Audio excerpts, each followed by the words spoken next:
Hello and welcome to another episode of Metal Effort. My name's Nehemiah, and today we're going to be talking about my 3 favorite steels. And I'm going to use a little metaphor here before I reveal those, and you're just going to join me while I drink my tea here. Enjoy this conversation. Now, before I jump into my metaphor, I just want to make a huge disclaimer. Now, we're talking about steels. This is a nerdy subject.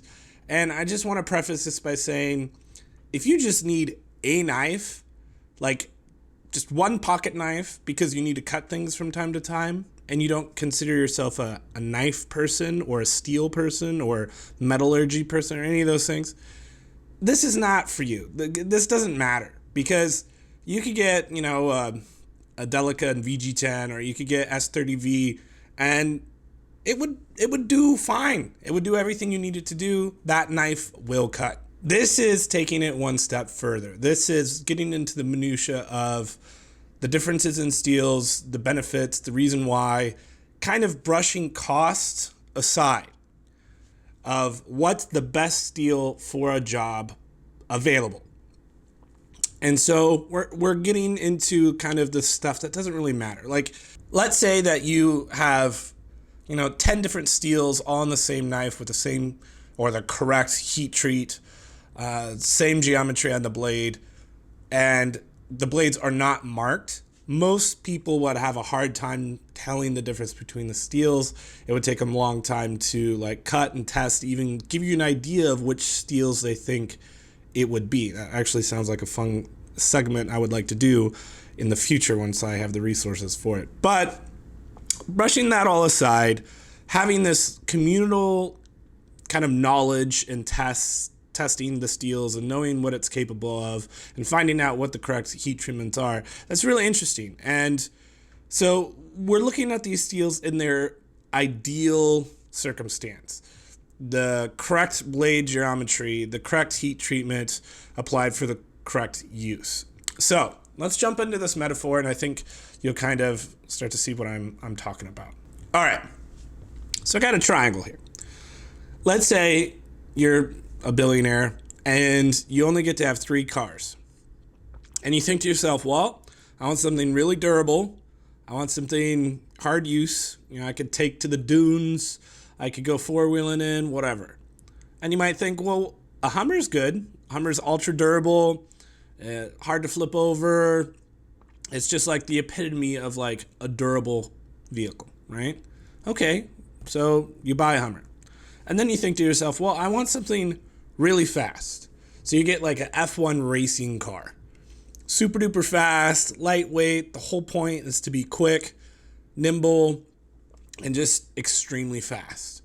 All right, so you buy a F1 car. Okay. And you think, now I want something ultra small. Maybe decent gas mileage, but also just help me get into those really small parking spots. Maybe I want to travel to cities that are just very small and have little alleyways that I have to maneuver my car through. And I'm looking for ultra small vehicle that can be, perfect for that role. You get yourself a Mazda Miata. Okay. Well, now these all have their position in use, right? And they're good at what they do. But what if you get stuck with one of those? And really, obviously, you're only one person. You can only be in one vehicle at a time. And so, sure, you go to the dunes, and then you go to park right after because you want to go to the supermarket to buy something after your fun day at the dunes, and you can't find a parking spot. Or you go to the gas station and you realize that you have to dump $200 into your gas tank. Or you're racing around your F1 and there's the tiniest little lip on a parkway driving entryway. And you realize that your bumper is so low to the ground that you can't get over that 3-inch little bump. Or you're in your Miata and your friend's car breaks down. You go to pick him up and he neglected to mention that he had another person with him, and the 3 of you can't fit in the car. There's situations where you're because you're being so hyper focused on one aspect of the car that you neglect other normal, often occurring uses of what a vehicle needs to do for you, right? So if we're going to apply this to steel, maybe, for the Hummer, we talk about 52-100, a classic steel, right? Very tough steel, originally used by NASA, I believe. Just kind of a good tool steel. Now, you'll notice here I have ballpark range for edge retention, toughness, and corrosion resistance. So roughly speaking, edge retention is not like astronomical. It's 4 out of 10. Toughness is very good. That's the purpose of 52-100. You're going to be maybe using it for a fixed blade or an actual tool. You want something that is going to be able to take a lot of pressure and torque, and you don't want it to crack or give you issues, right? But you got to take care of that steel. Its corrosion rating is very, very low.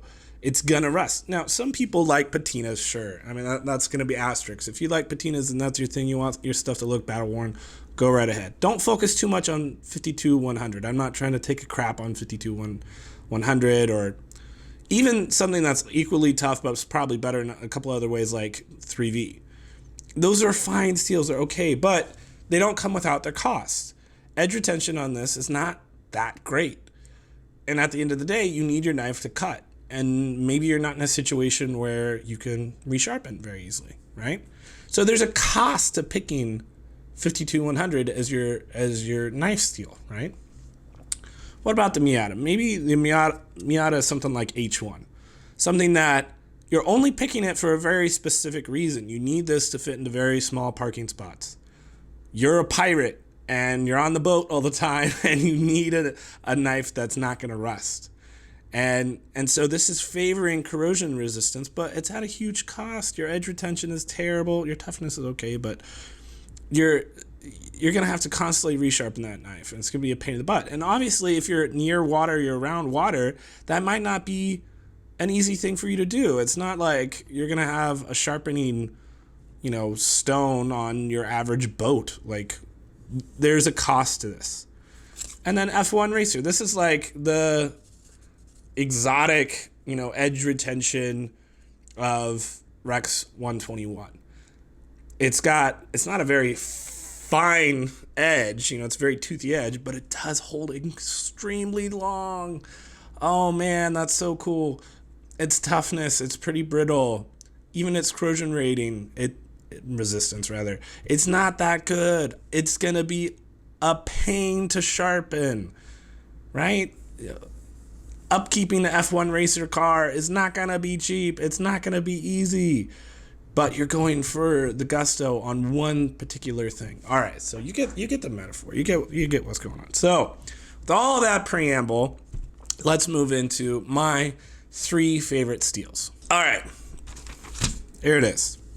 So instead of our Hummer, we're going with Cru-Wear.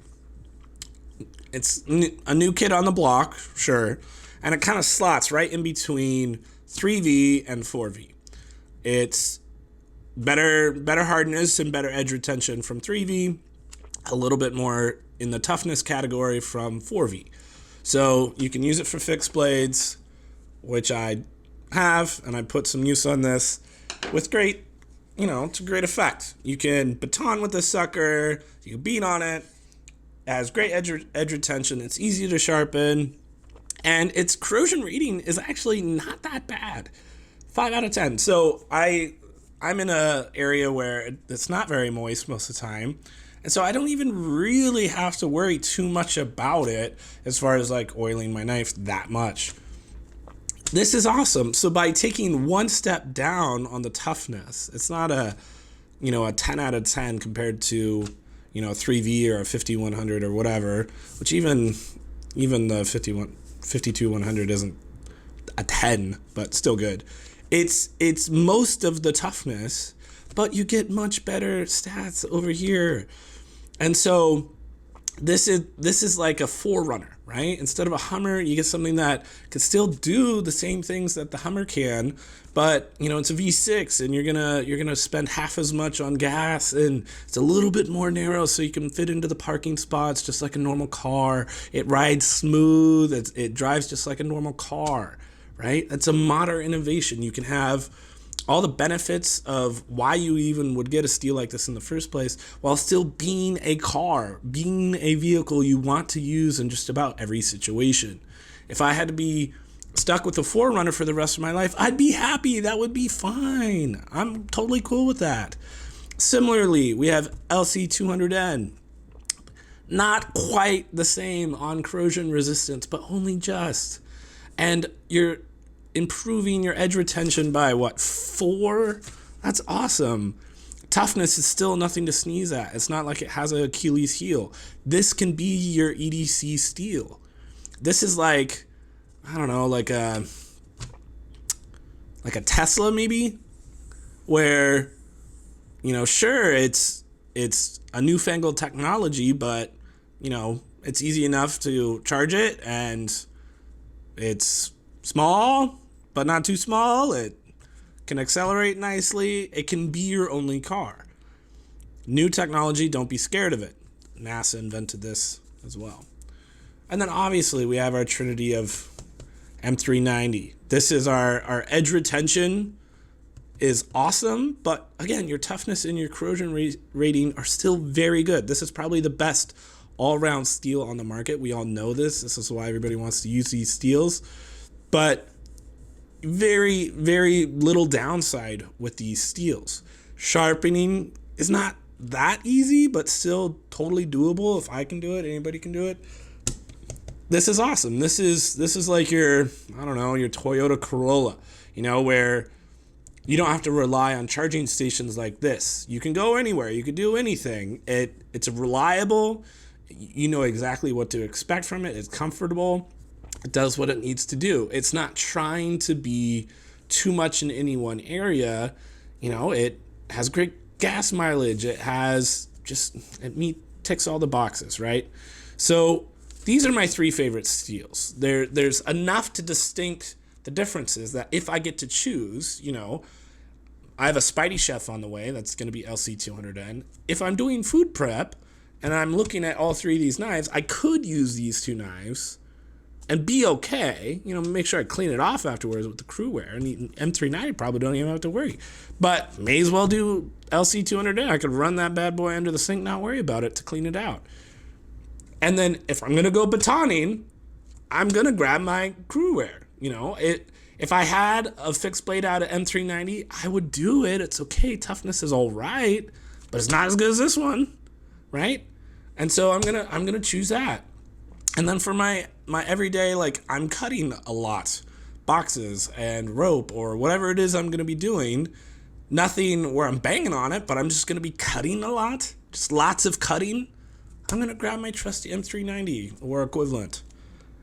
These are the only 3 steels that you quote unquote need. And obviously, like I said at the beginning, all you really need is S30V and you'll be fine. It's okay. It's like a crappier version of M390. Like it's okay on everything. It'd be like a 555 or something, like it's okay.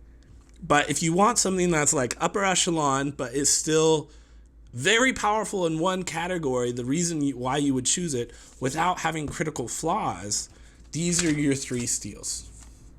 So let me know what you guys think. What are your steel favorites? Why do you pick them? Why am I wrong? Go ahead and sound off in the comments below. I want to know what your guys' thoughts are. Thanks for joining. I'll see you in the next video.